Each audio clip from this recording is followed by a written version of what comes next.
अस्सलाम वालेकुम। इस वक्त हम लाइव हैं BMDRC के पेज से और आप सब जानते हैं कि हम इस तरह के प्रोग्राम्स करते रहते हैं।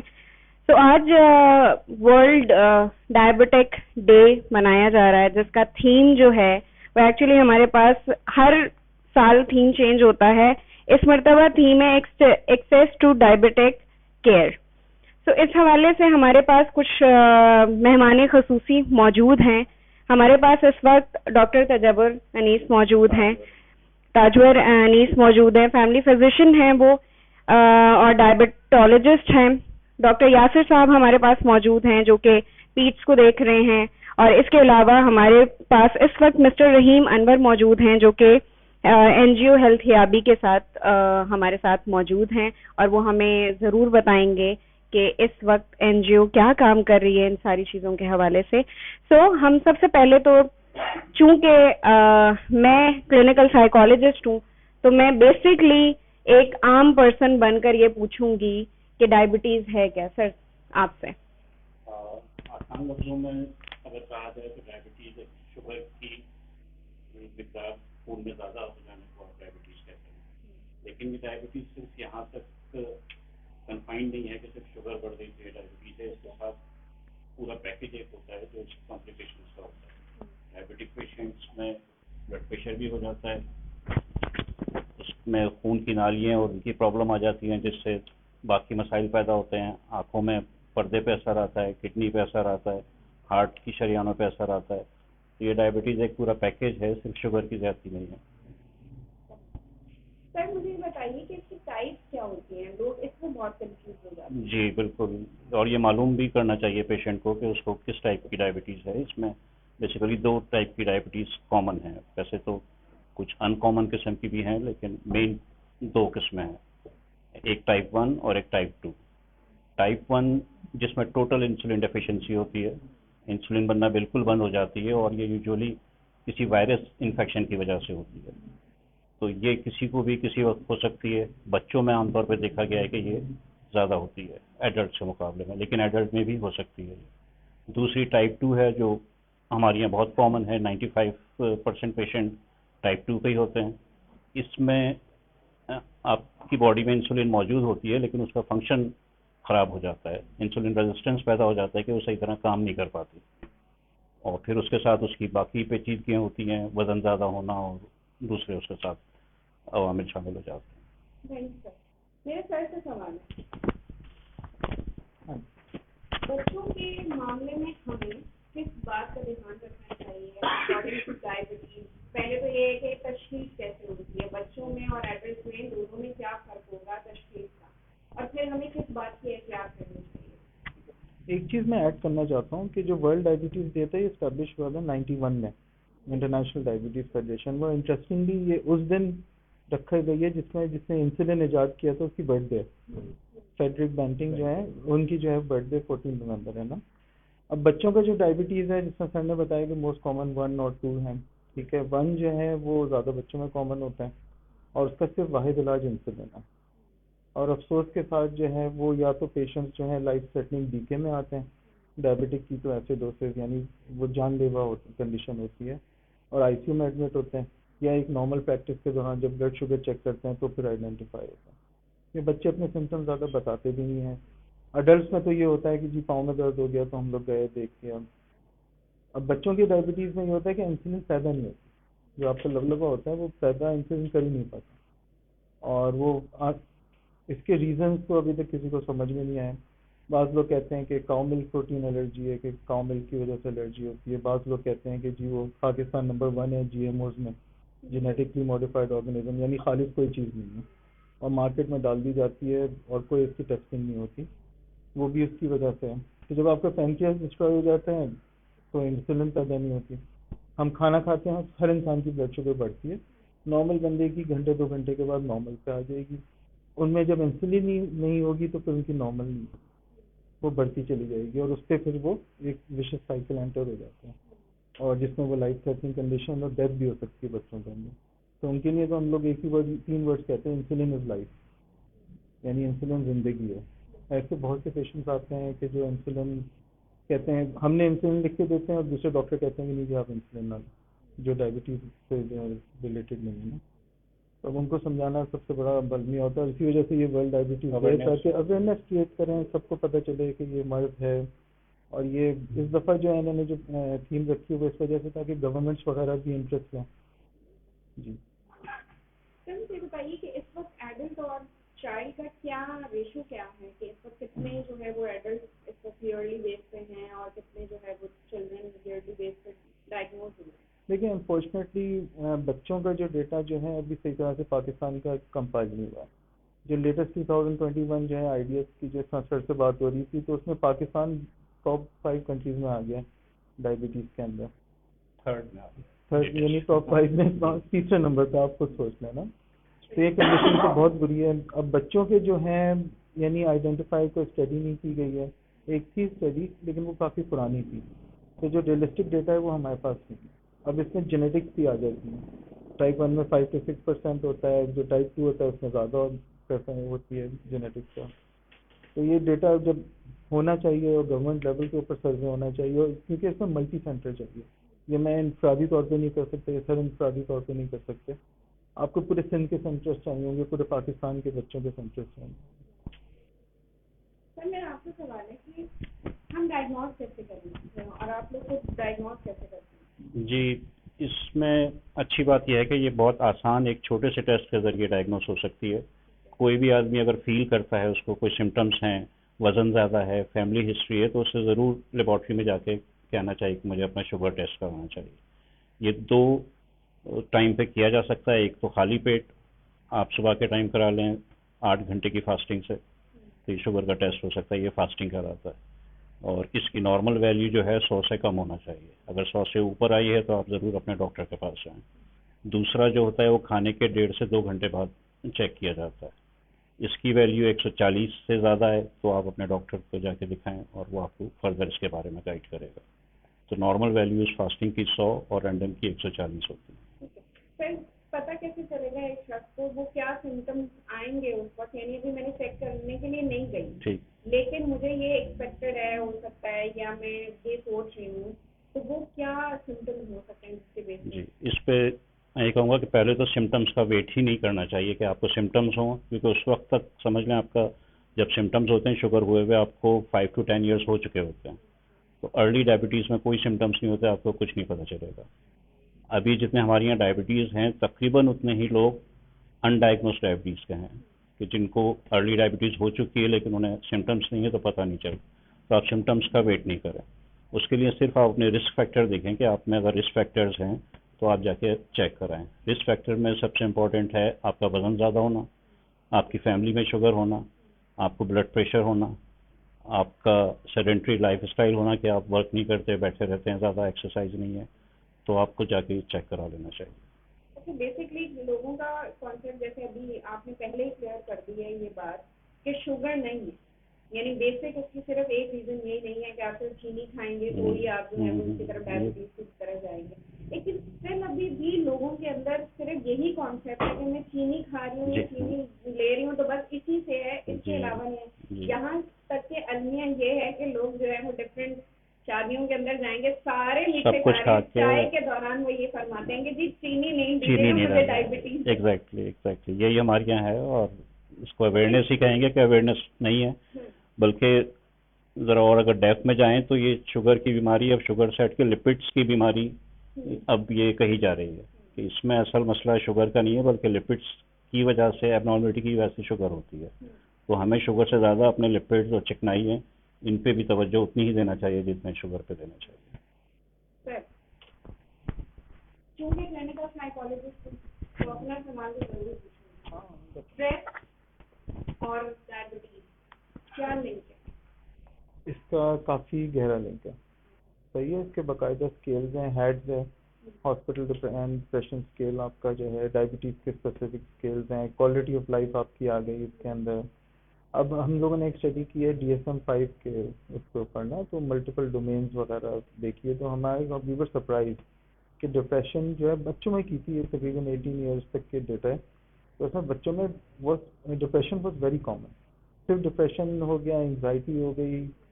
आपको याद है 3 साल पहले एक केस हुआ था एक बच्चे ने जो है वो छत से छलांग लगा दी थी, वो डायबिटिक था, स्कूल वालों को ब्लेम किया था, स्कूल वालों ने पेरेंट्स को ब्लेम किया था, तो end of the day suicidal tendency थी उसकी, इसमें किया था। अब साइकाइट्री साइकोलॉजी एक ऐसा एस्पेक्ट है जो हमारी सोसाइटी में निगलेक्ट होता है। कोई अगर डिप्रेशन में होता है, एक इसकी वजह ये भी है कि बाहर के मुल्कों में जो है लोग अकेले बहुत होते हैं, अगर किसी की डेथ हो जाती है तो हफ्तों तक नहीं पता चलता। पाकिस्तान में आप एक बंदे का फ़ोन ना उठाएं, दूसरी दफ़ा नहीं उठाएंगे तो वो घर पहुंच जाएगा आपको। तो हमारे सोशल इंटरेक्शन काफ़ी है, लेकिन फिर भी डिप्रेशन आइडेंटिफाई नहीं होता। अब कोई बंदा क्या है कि उसको डिप्रेशन के सिम्टम्स भी नहीं पता होंगे कि मैं डाउन हो रहा हूँ, सर में दर्द हो रहा है, बीपी हाई है मेरा, यानी I don't feel like eating, तो यानी कोई आइडेंटिफाई नहीं करेगा, बस कह देते हैं कि छोड़ दें, सही हो जाएगा, फिर निगलेक्ट हो जाता है आइडेंटिफाई करना। वही वाली बात है कि जब स्टडीज और पब्लिश होंगी तो हमारे पास फैक्टर्स आएंगे। और एक सिंपल सी बात यह है कि एक बंदे को 3 दफ़ा अपनी शुगर चेक करनी पड़े, तो हमने एक वर्कशॉप अटेंड किया था, पंप लगा था, तो उन लोगों ने जो है हमें 3 दफ़ा कहा था चेक करना, सिर्फ 2 दिन चेक करनी थी, उसके अंदर हमारे लिए अजाब हो गया था। अब इमेजिन करें किसी को अपनी ज़िंदगी भर जो है वो अपनी फिंगर्स पिक करनी है, सही है, और क्या हालत होगी। तो क्रॉनिक डिजीज तो है नहीं। बिल्कुल। इसी के साथ एक और सवाल भी है जो कि लिंक है, मुझे बताइए कि ये अमीरों की बीमारी है या गरीबों की बीमारी?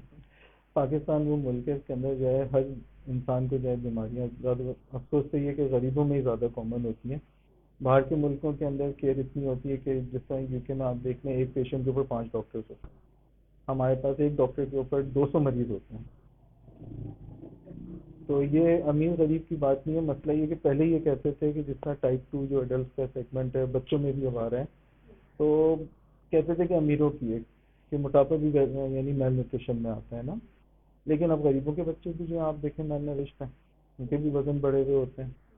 ठीक है, इसी तरीके से जो है वो जो जंक फूड खाना, ये तमाम चीज़ें, और वही GMO जो है हर तरह की चीज़ें खा रहे हैं, इंसेक्टिसाइड्स हैं जो दुनिया में बैन है, हमारे यहाँ चल रही हैं, तो ये तमाम चीज़ें जो है, तो ये कोई नहीं है, किसी को स्पेयर नहीं करती डायबिटीज़, ये भी नहीं देखती कि मेल है फीमेल है, बच्चा है बड़ा है, कौन है।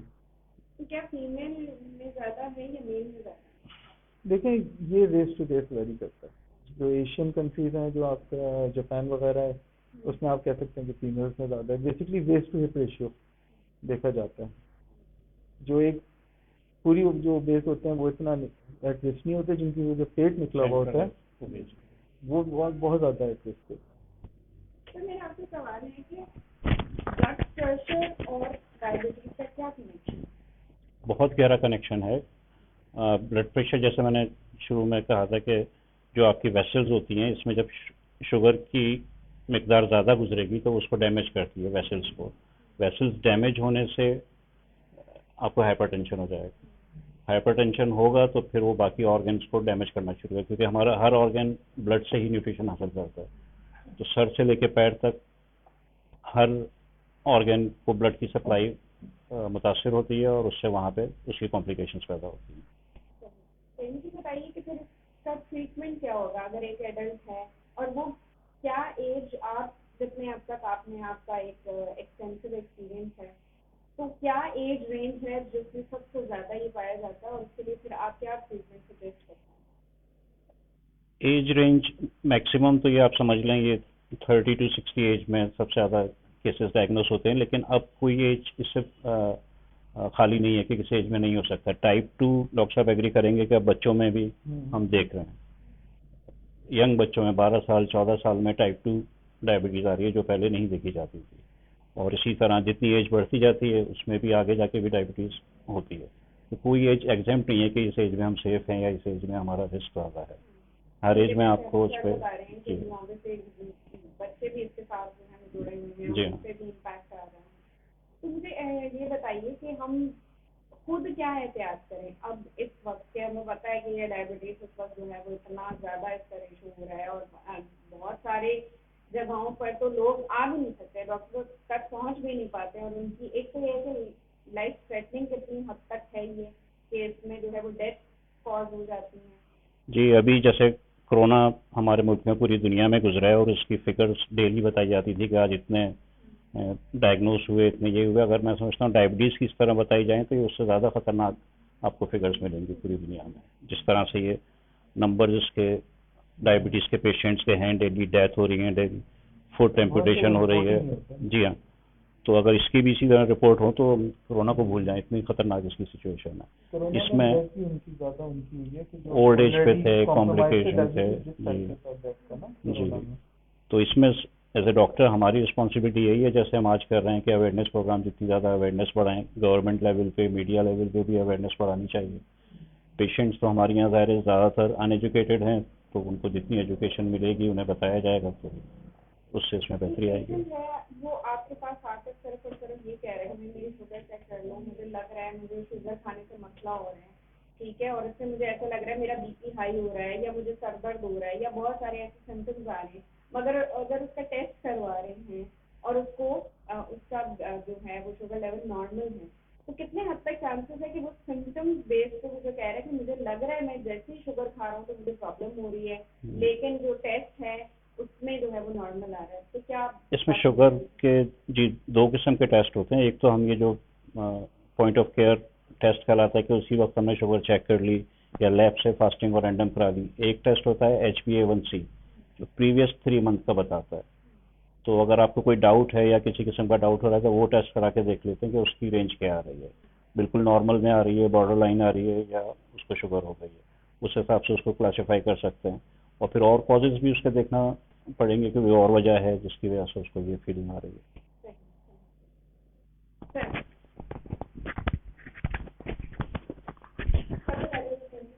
आप हमारे साथ मौजूद है, मुझे ये बताइए कि हेल्थ यादी बेसिकली क्या काम कर रही है और हम आज के डे को कैसे इसके साथ कनेक्ट कर देते हैं, क्योंकि हम जानते हैं जो कि जिस तरह से डायबिटीज सिवियर कंडीशन की तरफ जाती है तो उसको घर में ही जो है वो कहीं ना कहीं जरूरत पड़ती है कि उसका ट्रीटमेंट घर के अंदर ही हो, क्योंकि आना जाना मुश्किल है, कुछ लोग तो मेड पे चले जाते हैं या कुछ भी इस तरह की प्रॉब्लम्स आती हैं, तो हेल्थ यादी क्या करती है? Basically, Healthyabi is a company which provides the home care services, and it ranges from personal care to the high level ICU level care. तो हम जो है वो पैम्पर चेंज करने से लेकर पैम्पर क्लीन करने से लेकर कोविड-19 के क्रिटिकल केस तक के पेशेंट को, RTE का पेशेंट हो, कैंसर फोर्थ स्टेज का पेशेंट हो, हमारे पास पैलेटिव केयर के जितने पेशेंट्स होते हैं, तो we provide all kind of services to male and female. इन सर्विसेज के अंदर शॉर्ट रेंज सर्विसेज भी हैं और लॉन्ग टर्म सर्विसेज भी हैं। लॉन्ग टर्म सर्विसेज में 12 आवर्स नर्सिंग केयर अगर चाहिए तो वो भी प्रोवाइड करते हैं, अटेंडेंट चाहिए, असिस्टेंट नर्स चाहिए। बहुत से माँ बाप जो हैं वो यहाँ अकेले हैं, बच्चे पढ़ने के लिए बाहर गए हुए हैं या नहीं सपोर्ट कर पा रहे होते हैं, तो हम उनको फिर घरों पे केयर करते हैं। और आउटरीच पे हमारी पार्टनरशिप्स हैं NGOs के साथ जो एल्डरलीज के लिए काम करते हैं, या होम केयर जिन्होंने बूढ़ा घर बनाया हुआ ओल्ड होम्स हैं, तो ऐसे लोगों को हम वहाँ रेफ़र भी कर देते हैं। अब सवाल ये होता है कि आज के दिन का जो है वो हमारी सर्विसेज से क्या ताल्लुक़ है। सो बेसिकली जितनी भी शॉर्ट रेंज सर्विसेज होती हैं जिसके अंदर IV इंजेक्शंस लगाना या फिजियोथेरेपी की सर्विस प्रोवाइड करना, वुंड केयर की सर्विस प्रोवाइड करना, तो जब हम वुंड केयर में आते हैं, नैरो डाउन करते हैं अपने सर्विसेज को, तो we have a lot of patients who have diabetic foot के जो मरीज होते हैं, खासतौर पे 1st degree, 2nd degree, 3rd degree, 4th degree तक बेड सोर्स होते हैं, तो हम वो सर्विसेज सारी घरों पे प्रोवाइड करते हैं। अब अफसोस के साथ कहना पड़ता है कि ये सर्विसेज जो है ना वो सस्ते रेट पे प्रोवाइड नहीं की जा सकती हैं, बिकॉज नर्सिंग स्टाफ जो है जो अच्छी तरह केयर कर सकते हैं वो एक्सपेंसिव है। वैसे तो बहुत सारे लोग हैं जो ये सर्विसेज दे रहे हैं, बट उसके अंदर है ये कि कोई घर पे जा रहा है, वो 200 रुपये में काम करके आ रहा है, 300 रुपये में काम करके आ रहा है घर के ऊपर किसी की वुंड केयर, तो वो तो साल तक जो पेशेंट की तबीयत सही नहीं हो रही, उसका वुंड सही नहीं हो रहा, वो बिगड़ रहा है। तो we provide registered nurses, we provide expert dressers, जिनको ये पता होता है कि ये वुंड जो है वो इसकी प्रॉपर ट्रीटमेंट कैसी होगी, under consultation of our doctors and our experts, because we have our alliance with some digital platforms like इलाज हेल्थकेयर सॉल्यूशंस। तो इट्स डिजिटल प्लेटफॉर्म जहाँ पर जो है तमाम सऊदीया के, UK के, US के और पाकिस्तानी मशहूर डॉक्टर्स हैं, न्यूरोफिजियोलॉजिस्ट भी हैं इसमें, इंटरनल मेडिसिन के डॉक्टर्स भी हैं, तो उनके साथ मिलकर हम ये तमाम सर्विसेज जो है वो प्रोवाइड कर रहे होते हैं। एंड वी सी दैट के ये रेशो जो है वो बढ़ता जा रहा है। मतलब हमारे पास जो है वो डिमांड, जो रिक्वेस्ट आती हैं इस तरह की सर्विसेज की, तो they are increasing day by day. और पीपल आर राइट नाउ, अब इन्फ्लेशन भी जो देख रहे हैं, तो पीपल आर अनएबल टू पे मोर, जबकि स्टाफ जो है वो कम पैसों पर जाने को तैयार नहीं, क्योंकि उसका भी बाइक का पेट्रोल लग रहा है। और जहाँ पे बात आती है कि कुछ लोग हमारे यहाँ एक मतलब एक अच्छी चीज़ है, मैं इसको निगेट नहीं कर रहा, बट सर्विस पर्सपेक्टिव से एक चैलेंज हमारे लिए ये है कि जहाँ ये बीमारी फीमेल्स को होती है, तो वहाँ पे फीमेल्स को प्रेफर किया जाता है, क्योंकि फीमेल नर्स ही आके इस काम को देखें। अब जब फीमेल नर्स को हमें भेजना होता है, तो हमारे माहौल में फीमेल नर्स जो है वो बाइक तो नहीं चलाती है, तो ऑब्वियसली उसने जो है वो रिक्शा करके जाना है या उबर करीम करके जाना है, तो द रेट ऑफ सर्विसेज जो है ना वो इंक्रीज हो जाते हैं इंडेक्स फैक्टर लगने की वजह से, और वो पेशेंट पे करने को काबिल नहीं होता। तो फिर अल्टीमेटली उसके पास आसरा यही रह जाता है कि किसी छोटे मोटे क्लिनिक के पास चले जाएं, वहाँ से किसी डिस्पेंसर को उठा लें और उससे अपनी सर्विसेज करवा लें। तो we need to look around that, हम क्या कर सकते हैं इसके अंदर। और मुझे नहीं पता, मैं मेडिकल का तो आदमी नहीं हूँ ऑनेस्टली, लेकिन डॉक्टर साहब ज़्यादा बेहतर बता सकते हैं कि हमारी एक सर्विस ट्रेनिंग साइट पे भी है, हम ट्रेनिंग भी प्रोवाइड करते हैं, जिसमें अभी हमारी बातचीत चल रही है कुछ इदारों के साथ, जिसमें एडवांस नर्स प्रैक्टिशनर का काम जो है वो यहाँ पे पाकिस्तान में भी इसके अंदर काफ़ी गुंजाइश है इस चीज़ को आगे बढ़ाने की। But at the same time हम ट्रेनिंग देते हैं CPR, BLS, first aid, infection control के ऊपर हमारी काफ़ी ट्रेनिंग चलती हैं। लास्ट मंथ ही ऑनलाइन ट्रेनिंग हुई है। तो वी सी दैट के हमारे पास कार्डियक अरेस्ट का भी काफ़ी मसला है। हर 1 घंटे में 41 पेशेंट जो है ना वो दिल के मरीज़ हमारे पास रजिस्टर्ड जो होते हैं वो आते हैं, यानी दिन के 1100 पेशेंट हैं जो दिल के मरीज़ हैं। और उसमें अगर आप एक रेशो लगाएं तो 20 से 30% रेशो कार्डियक अरेस्ट का आता है। अब I don't know how it is को रिलेटेड विद डायबिटीज़, तो हार्ट पेशेंट और डायबिटीज़ का यस यकीनन कोई ताल्लुक है, लेकिन वो बेहतर डॉक्टर साहब बता सकते हैं कि किस तरह हम इन दोनों चीज़ों को जो है वो टेक केयर करें, और अपने मुल्क में कोई ऐसा सिस्टम लाएं कि हमारे पास जो है वो लोग जो इस चीज़ों को अवेल नहीं कर सकते या जिनकी गुंजाइश नहीं है, उनके लिए हम क्या बेहतर सिस्टम जो है ना वो रख सकते हैं। मैं बेसिकली बजाते खुद तो जो है मैं इंडस्ट्रियल इंजीनियर हूँ। I did my graduation from NID university and then I did my MBA from IBA। तो मेरी फील्ड तो जो है वो मैनेजमेंट साइड पे है और इंजीनियरिंग साइड पे है। तो 10 साल का मेरा अपना जो एक्सपोजर है वो engineering and technological textile companies, construction companies में है। But there was a platform business opportunity program के नाम से US बेस्ड एक था जो पाकिस्तान आया था। So they have some investors and I was fortunate enough to pitch my idea कि यहाँ पे जो है नीड बहुत ज़्यादा है और लोग जो है वो पाकिस्तान में कल्चर जो है ना वो चेंज होता जा रहा है। पहले हमारा जो है ना वो न्यूक्लियर फैमिली सिस्टम नहीं था, अब हमारे पास लोग जो है ना वो न्यूक्लियर होते जाते हैं, बच्चे चले जाते हैं, शादी करके चले जाते हैं, क्वालिटी ऑफ लाइफ के लिए चले जाते हैं। तो जैसे जैसे माँ बाप बूढ़े होते जाते हैं वो अकेले होते जाते हैं, अब उनके ख्याल के लिए यहाँ कोई नहीं होता है। अब वो सोल्यूशन ये रह जाता है कि वो अपने माँ बाप को जो है ना वो बूढ़ा घर में डाल देते हैं। अब सवाल ये पैदा होता है कि जिन माँ बाप ने आप जब पैदा हुए, जिन माँ बाप ने आपको अकेला नहीं छोड़ा, चाहे आप लंगड़े पैदा हुए या लूले पैदा हुए, आप अंधे पैदा हुए, बहरे पैदा हुए या डायबिटिक के मरीज के साथ पैदा हुए, तो आज की डिस्कशन भी है, तो वो माँ बाप आपकी केयर करते हैं। तो how could you leave them at the age when they required your services. अब एक तरफ चैलेंज देखा जाए तो आने वाली नस्ल के साथ चैलेंज भी बहुत ज़्यादा है, क्योंकि पहले के ज़माने में एक आदमी कमाता था तो 10 आदमी को पाल लेता था। आज घर के सारे अफराद कमा के भी एक घर नहीं बना सकते। तो दैट्स अ चैलेंज जिसके लिए लोगों को मूव होना पड़ रहा है। दुनिया चेंज हो रही है, we can understand that, but there should be a multi dimensional solution for such kind of challenges. इस वक्त 1 करोड़ से ज़्यादा जो है वो 65+ पीपल है पाकिस्तान में। हम अगर उसका स्टैटिस्टिकली अंदाज़ा लगाएं तो पाकिस्तान की आबादी का 5% जो हिस्सा है वो कराची की आबादी है। तो उस 1% हिस्सा अगर आप लगा लें 5%, तो 4.5-5 लाख सीनियर सिटीजन इस वक्त सिर्फ कराची में, राइट। अब उन 4.5-5 लाख सीनियर सिटीजन को मुख्तलिफ किस्म की बीमारियां हैं, हड्डियों के मर्ज हैं, डायबिटीज़ जिस तरह आज की हमारी डिस्कशन है, ब्लड के इश्यूज़ हैं, उनमें उनमें जो है वो 40% जो आवाम है वो अपनी फैमिलीज के साथ रहती हैं। अब वो फैमिलीज बेचारे जॉब कर रहे हैं, मियाँ बीवी उनके बच्चे भी हैं, तो ग्रैंडफादर हो गए ये जो 65+ हो गए। उसमें 40% के अलावा बाकी जो लोग हैं वो उनमें से आधों के या तो स्पाउस नहीं है, यानी या हस्बैंड नहीं है या वाइफ नहीं है, और बाकी अगर आप 2 से 3% लोग देखें तो वो बेचारे जो है वो मतलब अकेले ही रह रहे हैं, ना बच्चे हैं, ना बीवी है, ना मियाँ है, ना कोई फैमिली है। तो what we decided is that के एक तरफ जो है वो हॉस्पिटल ने सिस्टम को स्टार्ट किया कि उन्होंने नर्सिंग केयर सर्विसेज होम के लिए स्टार्ट करना शुरू किए, जिसकी pioneer I think Aga Khan hospital है जिन्होंने आउटरीच प्रोग्राम रखा था। फिर साउथ सिटी ने स्टार्ट किया, फिर जियाउद्दीन ने स्टार्ट किया इस काम को। अब मुख्तलिफ हॉस्पिटल ये सर्विसेज अपने पास ला रही हैं, but the question is that कि हॉस्पिटल की सर्विस इतनी महंगी है कि एक आम आदमी अफोर्ड नहीं कर सकता। बिकॉज आप अगर इन हॉस्पिटल से आप ये सर्विस लेने जाए तो 7,600 रुपये पर शिफ्ट है, यानी 12 घंटे के 7,000 या 8,000 रुपये। अब 8,000 रुपये एक आदमी कैसे देगा। दूसरी तरफ सोल्यूशन आ जाता है कि आप इंडिविजुअल बंदे से सर्विस ले लें, यानी हॉस्पिटल में कोई नर्सेज हैं, कोई डॉक्टर्स हैं, उन्होंने अपना इंडिविजुअल एक खोखा खोला हुआ है, उससे वो काम कर रहे हैं, ना कहीं रजिस्टर्ड है, ना कुछ है, किसको बेचते हैं, क्या स्क्रीनिंग है, कुछ पता नहीं है। अब आप उनको ट्रैस नहीं कर सकते, घर में चोरी हो जाए, कुछ हो जाए, सिक्योरिटी का मामला है।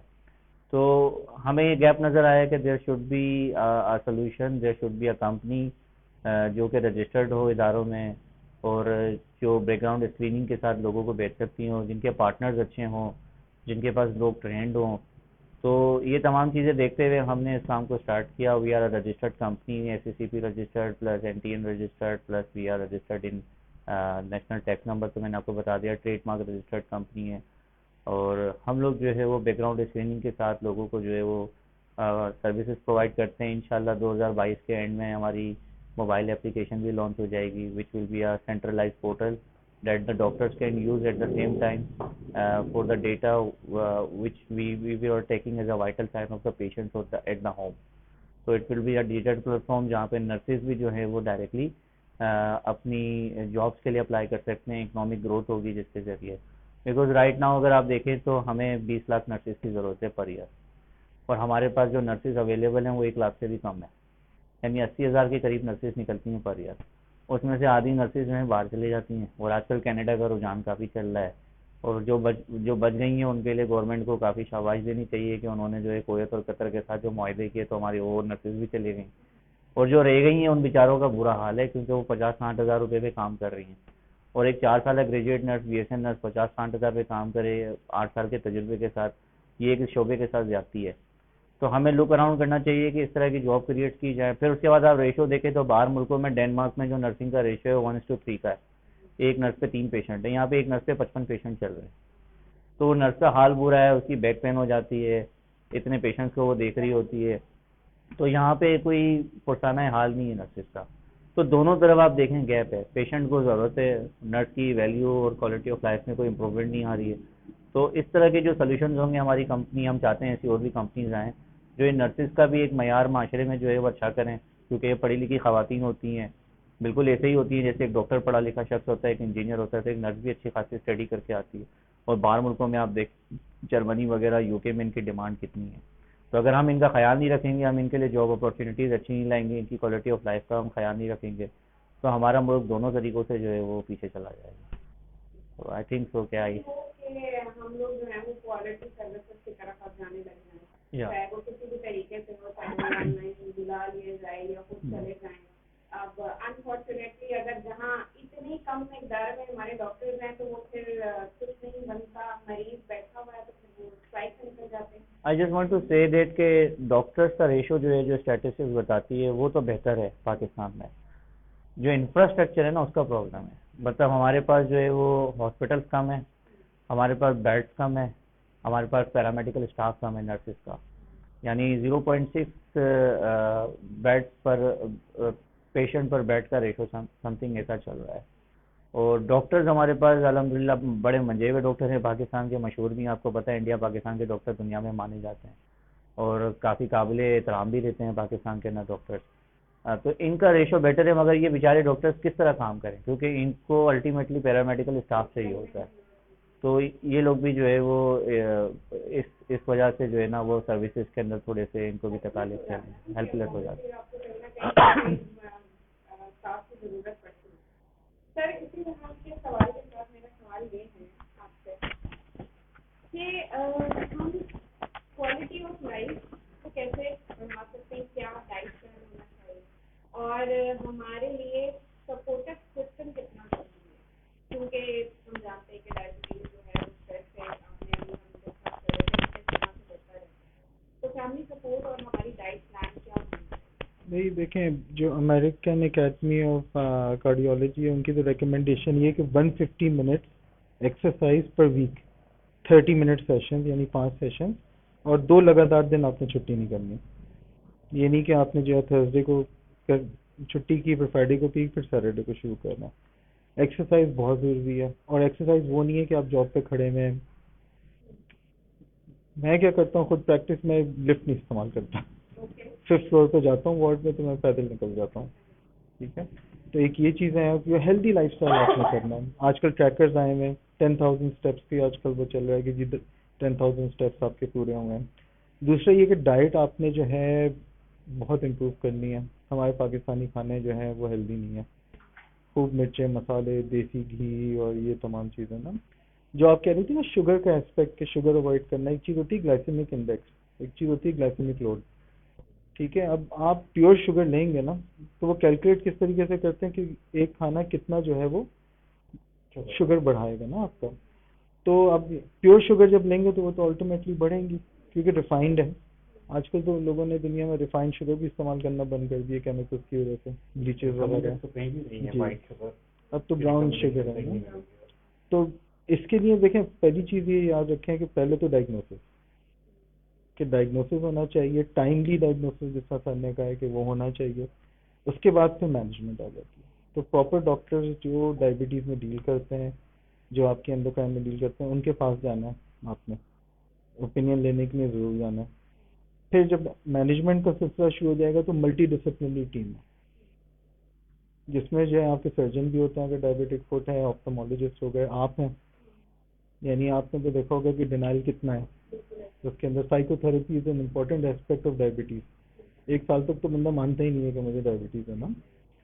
तो वो जो ट्रांसथेरेपिटिकल मॉडल है वो आपने अप्लाई करना होता है, फिर आपने जो है इंटरव्यूइंग करनी पड़ती है। वो चीज़ आ गई आपके जो है, जिसमें अगर कोई और प्रॉब्लम्स हैं, जिस तरह है आपका जो है वो काउंसलर हो गया, ठीक है, साइकोथेरेपिस्ट है, साइकाइट्रिस्ट भी आपको ज़रूरी चाहिए उसके अंदर, ऑप्थेमोलॉजिस्ट हो गया, न्यूरोलॉजिस्ट हो गया, आपका जो है कार्डियोलॉजिस्ट हो गया, फैमिली फिजिशियन जो सेंट्रली हर एक को लाइन अप करे, फिर एंडोक्राइन डायबिटीज़ हो गया, और एक आपका रेस्क्यू प्लान होना चाहिए, इमरजेंसी प्लान जिसको कहते हैं। उसमें यह कि अगर कोई प्रॉब्लम आए तो मुझे कहाँ जाना है। होता ये रात के 1 बजे फ़ोन आते हैं कि डॉक्टर साहब कहाँ जाएं, ये मसला हो गया। पूरे कोविड में हम लोगों ने ये देखा, 2-2, 3-3 बजे फ़ोन आए। तो आपका इमरजेंसी प्लान होना चाहिए, मेरे नज़दीक ये मेडिकल सेंटर है, ये मेरे डॉक्टर है, इनको इन्फॉर्म करना है। दूसरा ये कि इंटरवेंशन चाहिए। अब इंटरवेंशन जो है वो एक होती है मोहल्ले लेवल, एक होती है आपकी सोसाइटी लेवल, एक होती है आपके शहर लेवल, और एक होती है नेशनल लेवल। टीवी कैंपेन्स हो गई आपकी, प्रिंटेड मटेरियल, ठीक है। अब मैं हूँ for example periodic endocrine diabetes, पूरे कराची को तो नहीं पता ना मैं कहाँ कहाँ बैठ रहा हूँ, और वो किस तरीके से पहुँचेंगे, कब पहुँचेंगे, कैसे पहुँचेंगे। तो ये नहीं, आपका रेफरल सिस्टम होना चाहिए और नेटवर्किंग होनी चाहिए। इसी तरीके से मिल के ही हम लोग डिफीट कर सकते हैं डायबिटीज़ को, अदरवाइज तो ये डाउन हिल ट्रैक। सर आपसे 2 सवाल, एक ये कि डायबिटीज के साथ क्या क्या कोमोर्बिड हो सकती हैं और बीमारियां, 1। दूसरा, प्रेग्नेंट फीमेल क्या क्या उसको जो है वो एहतियातें करनी चाहिए, और रिस्क कितना है कि वो बेबी के अंदर ट्रांसफर हो जाए? जी पहले ये प्रेग्नेंट फीमेल मेरे ख्याल ज़्यादा इम्पोर्टेंट है, इसको ले लेते हैं, क्योंकि हमारे यहाँ काफ़ी कॉमन है, बेबी शुगर कहलाती है और प्रेगनेंसी के दौरान शुगर जाती है। इसकी मैनेजमेंट ट्रीटमेंट के लिए ये है कि आपको प्रेगनेंसी से बहुत पहले अपना इलाज शुरू करना होगा। इलाज या उसकी डायबिटीज़ के बारे में मालूमात हासिल करना होगी कि आपकी किस स्टेज पे डायबिटीज़ है कि नहीं, आप में रिस्क फैक्टर हैं कि नहीं, प्रीवियस हिस्ट्री क्या है, तो पहले आपने वो करना है। उसके बाद अगर वहाँ आपने मिस भी कर दिया है तो आप प्रेगनेंसी के जैसे ही प्रेगनेंसी डायग्नोस हो तो आपको सबसे पहले डॉक्टर के पास जाके अपनी शुगर चेक करवानी है। डॉक्टर ज़रूर चेक करवाएगा, वहाँ पता चलना चाहिए कि आपको शुगर है कि नहीं, आप पहले से डायबिटिक हैं या अभी रिसेंट डायग्नोस हुई है, ये पता चलेगा। इसके बाद फिर हम 20th वीक पे दोबारा एक शुगर कराते हैं, जो कि डायबिटीज़ के लोड की वजह से, प्रेगनेंसी के लोड की वजह से शुगर होती है, जिसको GDM कहता है। तो ये एक स्पेसिफिक किस्म है डायबिटीज़ की, जो कि सिर्फ प्रेगनेंसी में ही होती है और बाद में ठीक हो जाती है। जी हाँ, आगे आगे डायबिटीज़ के लिए रिस्क फैक्टर फिर होता है ये। तो जिनको हो उन्हें ज़रूर इसको चेक रखना चाहिए। बहुत सारे पेशेंट बस भूल जाते हैं कि प्रेगनेंसी में हुई थी अब ख़त्म हो गई, तो वो ख़त्म नहीं होती, उसको उन्हें चाहिए कि ज़रूर आगे करते रहें। फिर उसके दौरान उन्हें डाइट का, अपनी शुगर कंट्रोल का, प्रेगनेंसी में बहुत टाइट शुगर कंट्रोल चाहिए होता है। प्रेगनेंसी का टारगेट्स वो नहीं है जो आम डायबिटीज़ में हम देखते हैं कि जी 160 180 भी आम आदमी के लिए एक्सेप्टेबल है, लेकिन प्रेगनेंसी में आपको बिल्कुल नॉर्मल टारगेट्स रखने होते हैं, 140 120 इस तरह की लेवल पे आपको जाना होता है। इसकी वजह है कि बच्चों में कॉम्प्लिकेशन हो जाती है जी ठीक है, हाइपरग्लाइसीमिया ऑफ द बर्थ हो जाएगा, फिर कार्डियक मसले बच्चों में पैदा हो जाते हैं, कॉन्जेनिटल हार्ट डिजीज वाले बच्चे भरे हैं क्योंकि कोई शुगर ही नहीं चेक करता माँ की, तो पता हो। तो इस वजह से जो है वो आपने मॉनिटरिंग रखनी है। फिर जीडीएम वाले बच्चे खुद आगे प्रोन होंगे डायबिटीज़ के लिए, तो आपको इसलिए बहुत अच्छा टाइट कंट्रोल डायबिटीज़ का उस दौरान रखना है ताकि उनका भी रिस्क कम हो। दूसरे फैक्टर्स के मुकाबले में जीन्स कितने इम्पोर्टेंट हैं? टाइप 2 में तो बहुत ही गहरा रिलेशन है जीन्स का, ये तो फैमिली हिस्ट्रीज में बहुत काउंट करती है। अच्छा, फिर रीजन वाइज भी फ़र्क है कि हमारे जो एशियन कंट्रीज हैं ये बहुत प्रोन है डायबिटीज़ पर, क्योंकि हमारे यहाँ सेंट्रल ओबिसिटी बहुत ज़्यादा है, एब्डोमिनल ओबिसिटी, ये बहुत बड़ा रिस्क फैक्टर है। वेस्ट में जो है वो सबक्यूटेनियस पूरे ऊपर से नीचे तक फैट होता है, वो इतना रिस्क नहीं है डायबिटीज़ के लिए जितनी हमारे एशियन कंट्रीज़ में एब्डोमिनल ओबिसिटी है। तो हम रिस्क पे तो हैं, लेकिन अब इसको हम चेंज भी नहीं कर सकते, ये नॉन मॉडिफाइबल फैक्टर है। लेकिन जो बाकी चीज़ें हम मॉडिफाई कर सकते हैं कि अपना खाना पीना, अपना वेट, उसको हमें कंट्रोल करना चाहिए। मैंने जैसे आपसे पूछा कि कोमॉर्बिड्स में क्या क्या हो सकता है? कोमॉर्बिड्स तो जो सारी बीमारी हैं वो सब डायबिटिक को भी हो सकती हैं, फिर डायबिटीज़ की वजह से उसको ब्लड प्रेशर हो जाएगा, हार्ट डिजीज़ होगी, किडनी का फंक्शन उसका डिस्टर्ब हो सकता है, किडनी डिजीज़ हो सकती है, आंखों का फंक्शन उसका ख़राब हो सकता है, विजन उसको चेक कराते रहे। इसीलिए हम रिकमेंड करते हैं कि साल में एक दफ़ा ज़रूर विजन चेक कराना चाहिए, एक दफ़ा फुट केयर के लिए जाना चाहिए, पोडाइट्रिस्ट के पास अपना फुट का चेकअप कराएं, कार्डियोलॉजिस्ट के पास चेकअप कराना चाहिए। रीनल फंक्शन आपका प्राइमरी डॉक्टर वो देखता रहता है कि कब ज़रूरत है आपको रेफ़र करने के लिए। जैसे यासर सर ने कहा कि सारे प्रोफेशनल्स को जरूर देखना चाहिए, तो इसी तरह से हमने इस वक्त मदद किया है डॉक्टर आसिफ को, जो कि बेसिकली न्यूरोलॉजिस्ट हैं। तो वो चीज़ें हम यही लिंक की बात कर रहे थे कि स्ट्रेस भी लिंक है, तो उसके साथ बाकी दूसरी बीमारियां भी लिंक हैं। तो मुझे ये बताइए कि डायबिटीज़ का क्या लिंक है न्यूरोलॉजी के साथ, क्या चीज़ होगी कि वो फिर कनेक्ट हो जाएगी? देखिए, पहली बात तो ये है कि चूंकि मेटाबॉलिक प्रॉब्लम है डायबिटीज़, तो आपकी पूरी बॉडी की केमिस्ट्री डिस्टर्ब हो जाती है आपकी, क्योंकि हाइपोग्लाइसीमिया भी खतरनाक है, जैसे डॉक्टर ताजुल कह रहे थे, डॉक्टर नकी साहब कह रहे थे, इस तरह हाइपरग्लाइसीमिया भी खतरनाक है। तो हमें एक ऑप्टिमम लेवल पे इसको कंट्रोल करना होता है। अब जब आपकी चीज़ें जो ऑप्टिमम लेवल नहीं होती, फिर एक कंडीशन चलाती है जिसका मेटाबॉलिक सिंड्रोम कहते हैं, जिसमें आपका यूरिक एसिड पर इफेक्ट पड़ता है, यूरिया क्रिएटिनिन डिरेंज हो जाता है, लीवर फंक्शन का फर्क पड़ता है।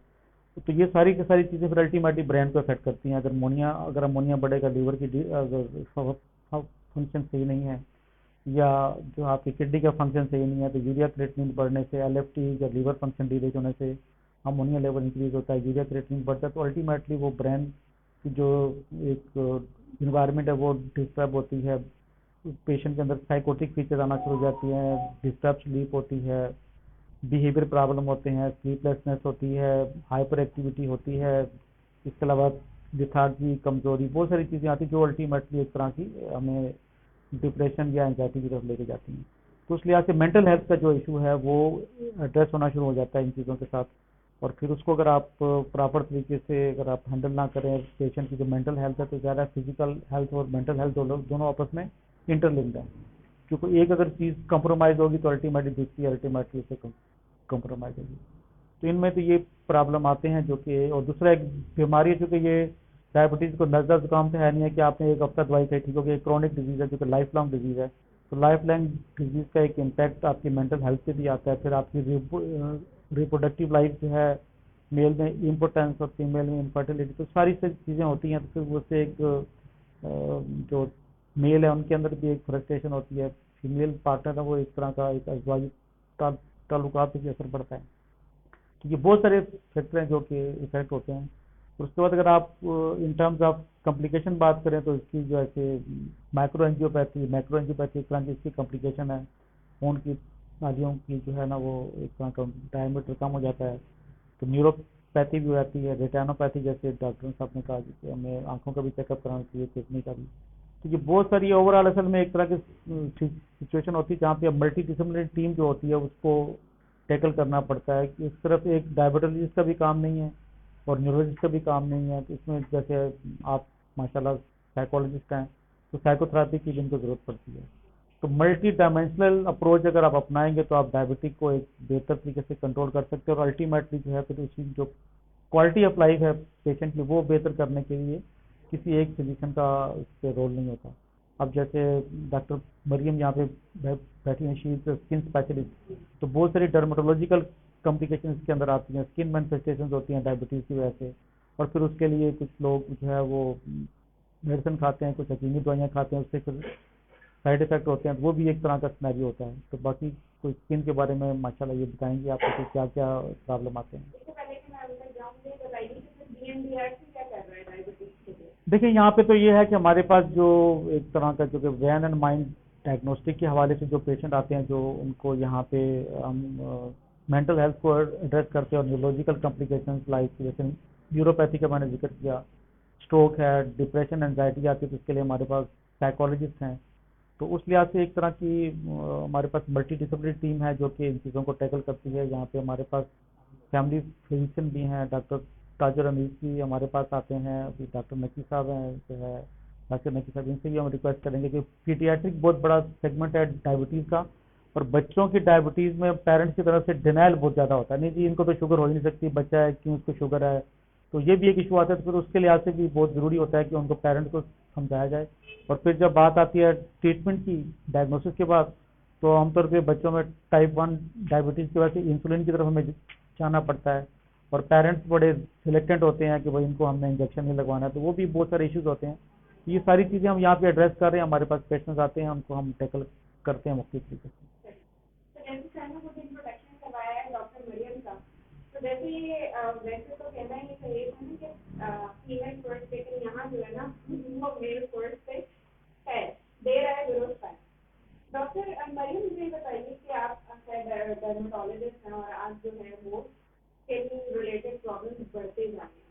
नंबर 1 कि is there any connection between कि कोई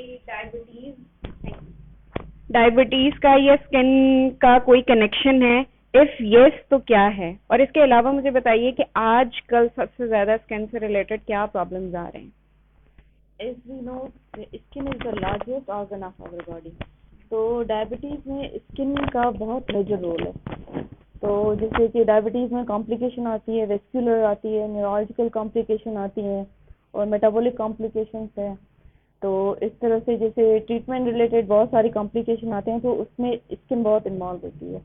जैसे वेस्कुलर कॉम्प्लिकेशन में डायबिटिक डर्मोपैथी आती है। उसमें क्या होता है कि शिन स्पॉट पेशेंट को अपीयर हो रहे होते हैं शिन्स पे, जिसको पेशेंट को पता नहीं होता कि ये क्यों हो रहे हैं, जबकि उसका बड़ा बहुत अच्छा रिलेशन है डायबिटीज़ के साथ, जो कि शिन पे आ रहे होते हैं, जो है एरिथमेटस मैक्यूल आ रहे होते हैं।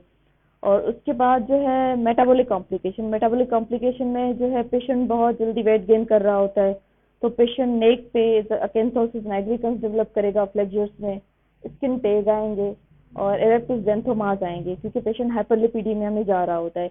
ये सारी इंटरनल कंडीशन है, लेकिन इसके जो साइन एंड सिम्टम्स है वो स्किन पे अपीयर हो रहे होते हैं। और उसके बाद जो न्यूरोलॉजिकल कॉम्प्लिकेशन आ रही होती है, जैसे कि रेटिनोपैथी आ गई, तो अगर आई पे आप एग्जामिनेशन करेंगे तो उसमें आपको जो है वो जो है इनलार्ज आर्टरीज मिल जाएंगी। और उसके बाद जो है डायबिटिक फुट है, जो कि बहुत मेजर कॉम्प्लिकेशन है और पेशेंट को पता ही नहीं होता कि उसको ना पेन होता है ना सेंसेशन आती है। तो डायबिटिक फुट एक बड़ी कॉम्प्लिकेशन बन जाती है। उसके बाद जो है पेशेंट बहुत सारे प्रोन टू होता है इन्फेक्शन से, जैसे पेशेंट डेवलप करेगा फंगल इन्फेक्शन, कैंडिडियासिस आ जाएगा, और मैलेग्नेंट ओटाइटिस एक्सटर्ना डेवलप करेगा, फंगल इन्फेक्शन आ जाएंगे उसको, और उसको जो है टीनिया बहुत मोस्ट कॉमन लगेगा, नेल इन्फेक्शन आ जाएंगे, और नेल में जो है फंगल इन्फेक्शन, ओनिकोमाइकोसिस, और उसके बाद ऐसी बहुत सारी जो है कॉम्प्लिकेशन है वो पेशेंट डेवलप कर लेता है। अच्छा ये बताइए कि फिर ये एक तो ये कि वो डायबिटिक ऑलरेडी है, और उसके बाद चूंकि हम बहुत ज़्यादा कॉन्शियस होते हैं स्किन से रिलेटेड एंड स्पेशली फीमेल जो कि स्किन को बहुत ज़्यादा उसके हवाले से बहुत कॉन्शियस होती है, तो उनको किस तरह से आप काउंसिल करती हैं, नंबर वन। नंबर टू कि फिर वो किस तरह से ट्रीट होती हैं, ऑब्वियसली क्योंकि एक डायबिटिक पेशेंट है वो डायबिटीज़ के तो मेडिसिन ले ही रहा है, फिर उसके बाद वो स्किन की भी लेगा। स्किन की जो ट्रीटमेंट है ऐसे इतनी कोई खास नहीं है, वो यही है कि आप अपनी डायबिटिक जो ग्लाइसेमिक इंडेक्स है वो कंट्रोल करें। वो जैसे ही कंट्रोल हो जाएंगी तो स्किन पे जो भी कंडीशन आ रही है वो खुद ही सेटल हो जाती हैं। तो जो इंटरनल हेमोग्लोबिन A1C एवरी 6 या 3 मंथ उनको चेक करवाना चाहिए कि उनका इंडेक्स कैसा जा रहा है। जैसे उनका इंडेक्स कवर होगा, हाइपरलिपिडीमिया जाएगा, तो हाइपरलिपिडीमिया सेटल होगा, ज़ेंथोमास खुद ही रिजॉल्व हो जाएंगे, आहिस्ता आहिस्ता वेट रिडक्शन होगी, स्किन टेस्ट चले जाएंगे। और अकेंथोसिस नाइग्रिकेंस का भी रिलेशन जो है वो भी डायबिटीज से है, तो वो जैसे कंट्रोल होगा वो खुद ही चले जाएंगे। ये मेजर हम जो है गाइड कर रहे थे। मेजर ट्रीटमेंट जो होती है डायबिटिक फूड की होती है, उसमें डिब्राइमेंट करनी होती है, एंटीबायोटिक टॉपिकल देनी होती है, वेट ड्रेसिंग करनी होती है। और डायबिटिक जो गैंग्रीन फूड है उसमें पेशेंट को अच्छे से काउंसलिंग करना होता है, क्योंकि माइक्रोपैथी पेशेंट डेवलप करता है, परफ्यूजन कम हो जाती है पेरीफ्रीज में, तो वेट गैंग्रीन पेशेंट डेवलप कर रहा होता है, तो उसके लिए थोड़ा बहुत गाइडलाइन करनी होती है पेशेंट को। लेकिन ये मेजर जो रिलेशन है उसका वो ग्लाइसेमिक कंट्रोल से है। Thank you so much. मैं पूछना चाहूँगी कि हम चूँकि बात कर रहे हैं कीट के हवाले से, मुझे बताइए कि उनकी बेसिक डेली रूटीन क्या होनी चाहिए, क्योंकि एक डायबिटिक पेशेंट है, वो एज भी कम है, उसको पता भी नहीं है, प्लस पेरेंट्स को भी नहीं पता होता है। जैसे डॉक्टर साहब ने कहा कि वो डिनाइल में होते हैं कि बच्चे को जो है वो डायबिटिक हो गया है, वो कैसे हो सकता है शुगर का मरीज, क्योंकि हमारे यहाँ कलमे यही है कि ये सिर्फ बूढ़ों की बीमारी है या अमीरों की बीमारी है। तो इस चीज़ को आप कैसे डील करते हैं, और डेली रूटीन, क्योंकि काफ़ी टाइम से हम यही बात कर रहे हैं कि हमने दरअसल अपनी क्वालिटी ऑफ लाइफ को ही सेटल करना है, उसको सही करना है, तो वो क्या होता है? इस बात हम सबसे पहले ऐसे करते हैं कि वही जो सर ने बात की डिनाइल फेज में बैलेंस होगा। सबसे पहले हमारे कुछ ऐसे पैरामीटर्स होते हैं जिसको हमें एनालिसिस करना चाहिए कि बच्चा एज अप्रोप्रिएट चीज़ें क्या हैं। जब हम बच्चे की एज अप्रोप्रिएट चीज़ें पता होंगी, नॉर्मेलिटीज़ पता होंगी कि इसके माइलस्टोन्स क्या है और इसकी इस एज में इसकी ये चीज़ें इसको गेन कर लेनी चाहिए, या अगर आपका बच्चा वो चीज़ें गेन नहीं करा, फॉर एग्जांपल अगर 4 सिबलिंग्स हैं उसमें से एक बच्चा प्री मैच्योर डेवलपमेंट के साथ पैदा हुआ है और उसका कोई हिस्ट्री रही है कि उसको जो है टाइप 1 या टाइप 2 डायग्नोसिस के साथ उसकी बर्थ हिस्ट्री रही है, तो अब पेरेंट्स को उसी वक्त एक अलार्मिंग साइन होना चाहिए। और ये क्योंकि हम जो है टर्शरी फैक्टर्स के अंदर आते हैं जिसके अंदर नॉन फार्मास्यूटिकल ट्रीटमेंट हम प्रोवाइड करते हैं बच्चों को, तो हमारा जो फर्स्ट फैक्टर है, जैसे हमारे जितने भी डॉक्टर्स हैं या पीड्स के कंसल्टेंट हैं, तो उनसे भी उनको एक अलार्मिंग साइन मिल जाता है कि आपके बच्चे में ना कोई डिसफंक्शनिंग या ऐसा होगा या आपका बच्चा एज अप्रोप्रिएट चीज़ें नहीं कर पाएगा। तो इसके अंदर रोल ऑफ ऑक्यूपेशनल थेरेपी ये आता है कि बच्चे की इनिशिएटिव स्किल्स को एक्सप्लोर करते हुए, उसकी स्ट्रेंथ को एक्सप्लोर करते हुए जो इसके अंदर डेफिसिट्स है उनको ओवर करें। फॉर एग्जांपल अगर एक स्कूल गोइंग चिल्ड्रन है और उसके जो सिबलिंग्स हैं वो बहुत अच्छा पढ़ते हैं, बहुत अच्छे ग्रेड्स लेते हैं, लेकिन वो बच्चा अपनी तरफ से पूरी इनपुट कर रहा है लेकिन वो चीज़ें टाइमली गेन नहीं कर पा रहा, तो इसमें ये रोल आता है कि ये जो है बच्चा, इसमें बहुत सारी हमारी एक टीम पूरी बैठती है। जैसे फॉर एग्जांपल साइकोलॉजिस्ट का भी बहुत अच्छा रोल होता है, एज यू नो कि उसके अंदर कोई ना कोई मेंटल चैलेंजेस इसलिए आ रहे होते हैं क्योंकि उसका कॉन्फिडेंस लैक हो रहा होता है, उसका मोराल जो है वो ये तो नालायक है, ये तो ऐसा है, ये तो ऐसा है, ये तो इसको पूरी तवज्जो माँ को ही देनी होती है, इसको मेरे बाकी बच्चे बहुत अच्छे हैं लेकिन ये नहीं कर पाता। तो इस टाइप की चीज़ों पे हमें समझने की ज़रूरत है, हमें इस पे काम करने की ज़रूरत है कि हम इसे समझे कि इसके पीछे रीज़न क्या है। जब वो रीज़न हम जान लें तो उसके इंटरवेंशन प्लान्स क्या हो सकते हैं। जैसे हम बात करते हैं कि साइकोलॉजिस्ट के पास जाते हुए घबराते अमूमन पेरेंट्स भी कि नहीं हमारे जब 3 बच्चे बिल्कुल नॉर्मल है तो इसके साथ भी कोई इशू नहीं है, हालांकि कोई ना कोई होता है रीज़न बिहाइंड। तो ओटी का यही होता है कि वो उसकी जो स्किल्स को देखते हुए, उसकी स्ट्रेंथ को देखते हुए उसकी क्वालिटी ऑफ लाइफ को जो है इंडिपेंडेंट बनाए, और कहीं हर बच्चे के अंदर कोई ना कोई इनर स्किल्स होती है, उस स्किल्स को कि वो प्रोडक्टिविटी की तरफ कैसे जा सकता है।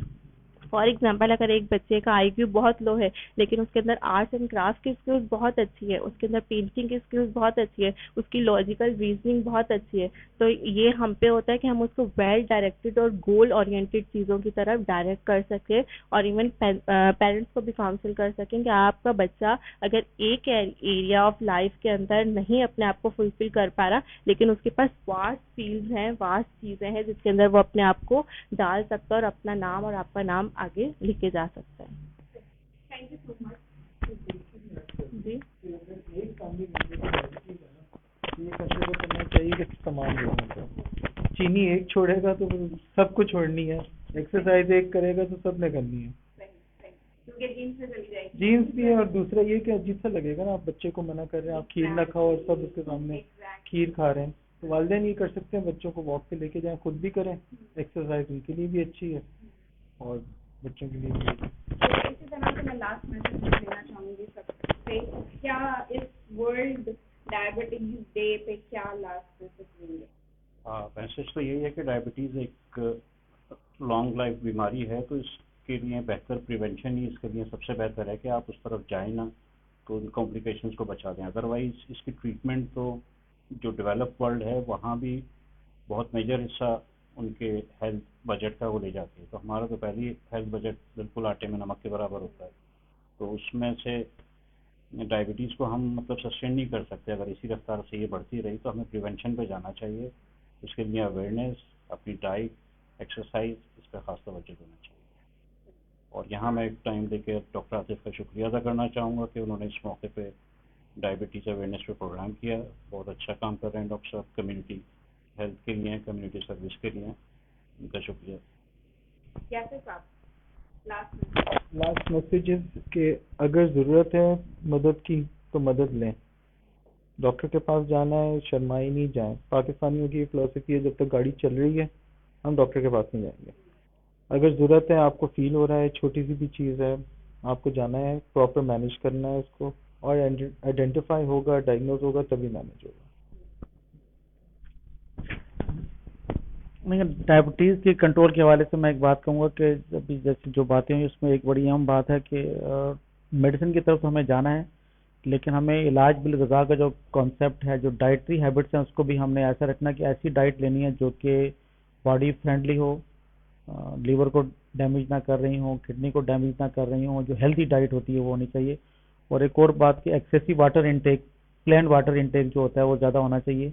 और उसके बाद में beverages, cold drink, junk food को आप अवॉइड करें, तो तब आपको ऑप्टिमम रिजल्ट्स जो है डायबिटिक कंट्रोल के हवाले से मिलेंगे। अगर आप डाइट को अगर आप इग्नोर करेंगे तो फिर अल्टीमेटली सिर्फ टैबलेट खाने से या शुगर को वो दवाइयों से कम करने से जो है इलाज मुकम्मल तौर पर मुमकिन नहीं होता। Ma'am last message.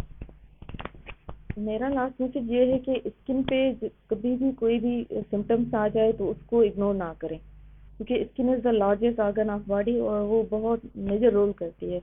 डायबिटीज़ में बहुत सारे साइन एंड सिम्टम्स आते हैं स्किन में, मोस्टली वेट बढ़ रहा है, स्किन टैक्स आ गया, कैंथोसिस आ गया, और पेशेंट बस यही उधर उधर देख रहा होता है कि कहीं से ये रिमूव हो जाए, फिर गलती से जाके कहीं अपनी टेस्ट करवा लेता है तो उसका जो ग्लाइसेमिक कंट्रोल बहुत आगे चला गया होता है, फिर उसको पता चलता है कि मैं डायबिटीज़ हूँ।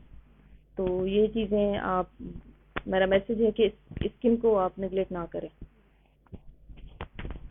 मेरी तरफ से लास्ट मैसेज यही है कि हम सिर्फ लेबल ना करें कि डायबिटिक पेशेंट है, बल्कि उस चीज़ को एक्सेप्ट करें, उसकी इंटरवेंशंस जो प्लान्स हैं जितने भी आफ्टर मेडिसिन जो भी, उसके क्वालिटी ऑफ लाइफ को इम्प्रूव करें और दूसरों के लिए अपॉर्चुनिटीज़ डेवलप करें कि हम उनकी और जो सफ़र कर रहे हैं और जो रिस्क फैक्टर्स पे उनकी लाइफ को क्वालिटी ऑफ लाइफ में तब्दील कर सकें। Thank you so much. I am sure कि हमारा जो गोल था कि डायबिटीज़ के हवाले से लोगों को अवेयरनेस दे सकें, वो ज़रूर लोगों तक, आम लोगों तक पहुंचा होगा, क्योंकि डायबिटिक लोगों को और उनके अलावा भी बहुत सारे लोगों को ये नहीं मालूम कि डायबिटीज़ एक्चुअली है क्या। तो जो हमारा गोल था कि हम लोगों तक ये इन्फॉर्मेशन पहुंचा सकें, आई एम श्योर कि वो पहुंच गया होगा। And thank you so much. इतने खूबसूरत लोग मेरे आसपास मौजूद हैं जिन्होंने बहुत अच्छी नॉलेज हम तक पहुंचाई है। आई एम श्योर कि वो लोगों तक भी पहुंची है। तो मेरा लास्ट मैसेज सिंपल यही है कि क्वालिटी ऑफ लाइफ को बढ़ा दें, अच्छा कर लें, डाइट को अच्छा कर लें और उसके बाद खुश रहें और खुश रहने दें। थैंक यू सो मच, अपना ख्याल रखिएगा।